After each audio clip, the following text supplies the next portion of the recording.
Hey everybody, welcome to the DIY Pro Show. And on this episode, you've got mail. Just as a frame of reference and a testament to plastic and shallow posts, who knows what we're gonna find in there. This thing isn't even in the same galaxy as vertical. So this post comes out, this box comes out, I'm gonna cut it down low, and I'm gonna dig a new hole for a regulation mailbox.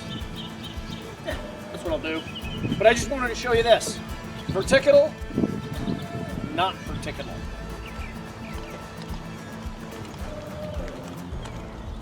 Socket adapter with an extension.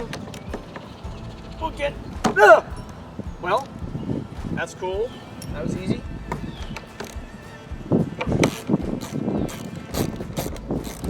It's gonna fall on my head.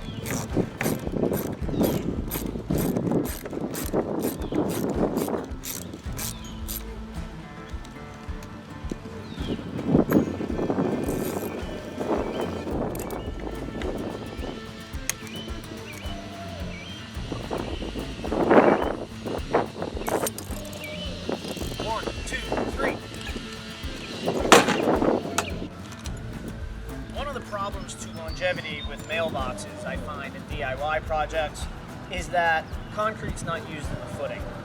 The ground moves around, snow plows blow through here. There's force on a mailbox that's not just baseball bats and bad kids.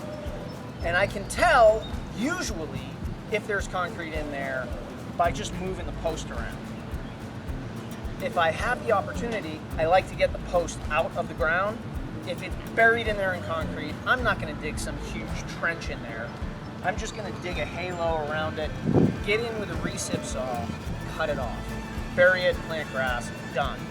But I learned this trick for setting deck posts from a guy named Mark, the inventor of this very bar right here, Nestor bars, for setting deck posts that I'm going to try out here. I've screwed a bridge across the face of this. Got a hard surface here and a big lever here. Look at that. Now I'm going to try to wrestle with this. Now that I've broken sort of the seal of friction, see if I can just hoist this right out of the ground. Let's see what. Oh. Well, look who was kind enough to pay me a visit. Actual USPS. Next in our mailbox journey is visit to the USPS, probably .gov, to get a little layout. We want to be 6 to 8 inches back from the curb and 41 to 45 inches high with the mailbox. Maintain 4 to 6 inches off the face of the curb. This one's basically 6. I need to include in my whole location 22 inches for the mailbox, 5.5 for the post, so 22, 27.5, and a little bit of a halo behind the post so I can pour some quickcrete in there. I like to start my holes square, so I use the virtually unimprovable Fiskars Edger of Awesomeness to get in and start what I'm calling a shaft down to depth. You don't want a bowl. You don't want dirt everywhere. You want to shave a shaft down into the ground. Once I get past this, which is great for cutting the sod and giving me a nice vertical edges, I follow up with the also unimprovable all-steel Fiskars shovel to get down in there. The goal is 36 inches.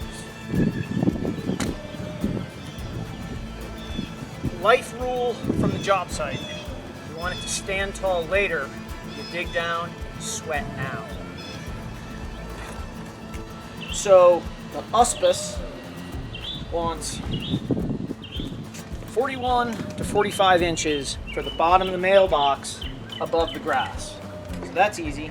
We add the depth of the hole, 36, plus 41, which gives us 76, 77.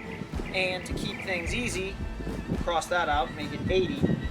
Now we've got the height of the mailbox, and we want the post to extend higher than that. again, in a no trespassing survey of the neighborhood, got an average of about 10 inches for the height of a mailbox. So I'm going to be 80 plus 10 plus 6 more. That's going to give me 96, which is a full 8-footer out of our pressure-treated 2x4 and 2x6. I'm going to take like 10,000 of this. While I'm standing here figuring all this stuff out, there's no cars, it's peaceful, there's birds chirping. The minute I press record on that camera, it's the Indy 500 up and down this street. Okay, personal problems aside, let me see if I can explain what I'm doing to you in some sort of reasonable fashion. Now, if you remember from before, we want the bottom of our mailbox, per hospice regulations, to be 80 inches from the bottom of our post. That will give us the between 41 and 45 height above grade they're looking for. So, that's easy enough. I just measure 80 inches to here, which is that, and I get a block to square across, which I'll do like this. That's square. Now, for the angle bracket that holds up the front of the mailbox, this, I want to make sure I use it to mark the relief cuts I'm going to make in my center plot. So in order to know the miters will line up later, I use this as sort of a dummy or a false mailbox bottom. And I use the fence of my miter saw as my other 90-degree edge here. So I know this is going to work because I've got 18 and a half to the tip of this, so I can make my little mailbox platform. All this lines up. Now all I have to do is mark that and mark that. Then I can make these cuts and assemble the post. Woo! Thank you, peace and quiet. Thank you. Thank you, no commercial lawn care for the moment. Woo! That was a tough one. I want to make sure that I cut the insides of these lines. So the blade is going to be on this side of this line and this side of this line. Otherwise, this will be too big. I got this.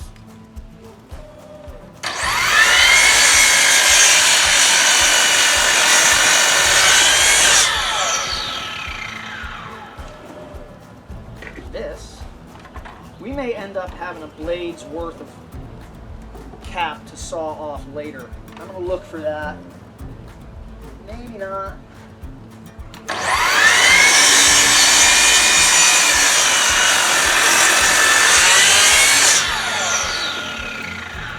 This is the piece we're taking out. Oh, that's glass smooth too. Miter magic, everybody! Next, I'm going to cut a 1-inch gauge block.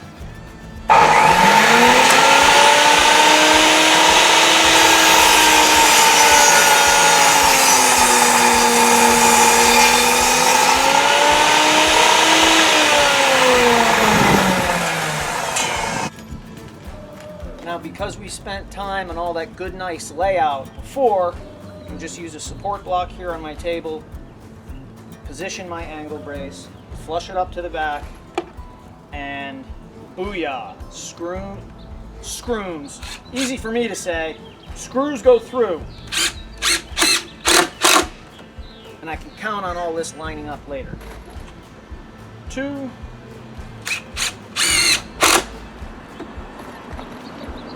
3,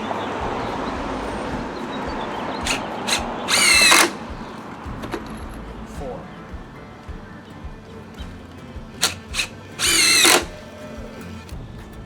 Then we'll fuse it, twos it by putting our final piece on.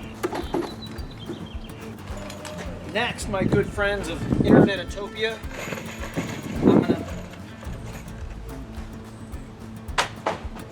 I'm gonna go up to a number 10 by 3 coated screw, and I'm gonna fasten ply number 3 to plies 1 and 2. And I had grand schemes of being all tricky Ricky here and butting everything up to my saw fence, but what's working out better here is just using the gauge block again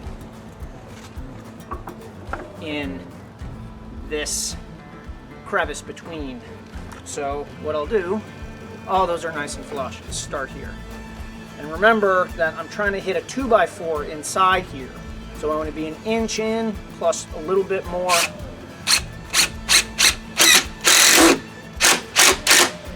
To grab that whole piece of 2x4. And I'll do my usual top left, bottom right. Like that. And I'll go about every 16 inches all the way down.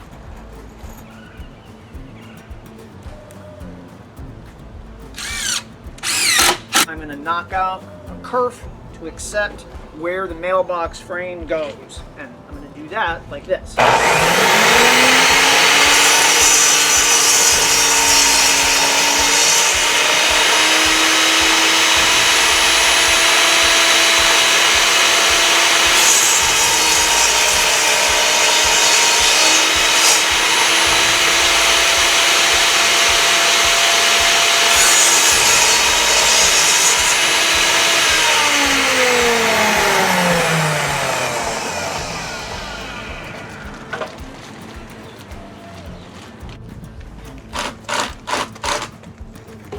Next thing I'm going to do with my mailbox base plate, with my notch up, I'm going to integrate it with the angle brace and the post.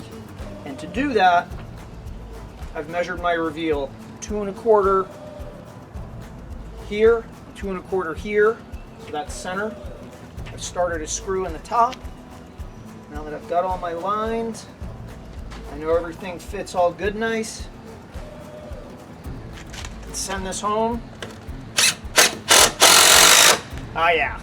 And then, to secure this to this, I'm going to come up underneath with a pre-drilled pilot hold countersunk screw and integrate this whole thing.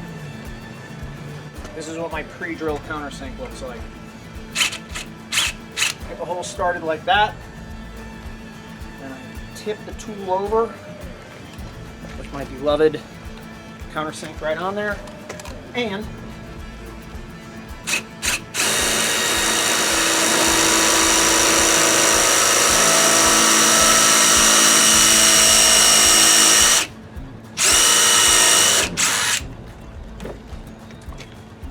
sure I haven't moved off layout, put my square on here, same this way, looks good. Maybe throw a little mark up here, switch bits,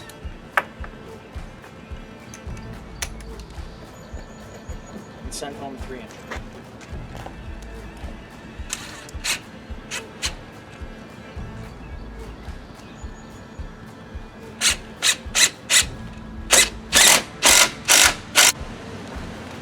Next thing, what I'm going to do is I'm going to put my buddy Ken's post protector sleeve on the part of my post that will be in contact with the ground. I know I'm going to have a couple inches of concrete in there. I'm going to pour about 80 pounds of fast setting quickcrete. So the weep holes for this, I want to be a little higher up. So what I do is I take my handy dandy everyday carry scratch awl, and right underneath the rib here, I pop a couple weep holes. I've been drilling these up till now. That takes a little extra time to switch bits and everything. This is faster, and it's on the downside of where everything's going to be inside this post. So, weep holes, fast and furious. They'll come out, water fills up in the bottom of this post, they'll come out here, drain into the crushed stone I put in after this. This just goes on here, like this. Couldn't be easier.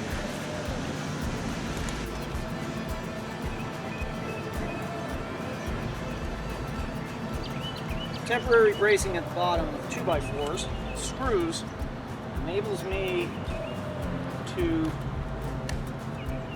that's perfect, freeze this where I need it to be so I can pour concrete in a minute. To get these so I can be a little bit flexible, there's only one screw in each side now. To get it so it doesn't move, I'll add a second screw per side.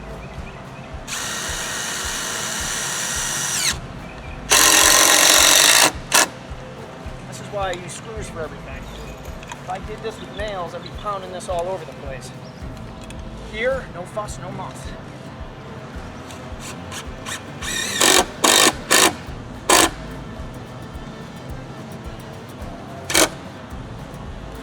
Check this again for plumb, just in case it moves. We're almost done. Oh, sweet. Money! Almost done. Next, we'll slam a little fast set in here. And when they say fast set, they mean it. This stuff gets solid in a hurry. So don't mix it up and like go to lunch or take a coffee break. This stuff sets up like it means it.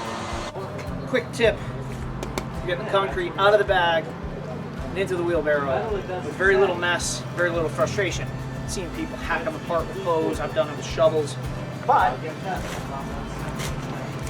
just take your utility knife,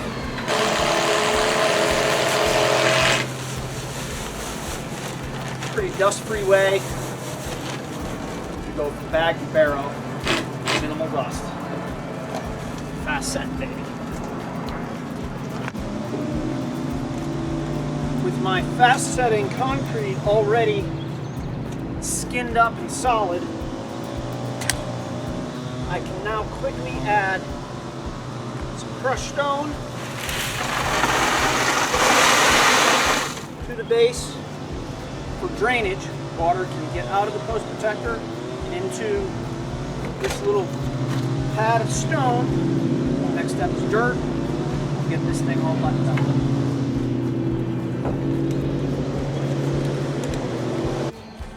I've measured my reveal on all four edges.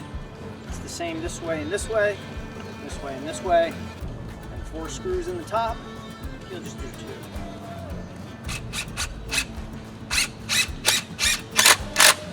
I think I'm going to do 4, 1 in each face. We'll keep this fancy and fun. It'll protect the end grain of this lumber, so it's sacrificial in a sense.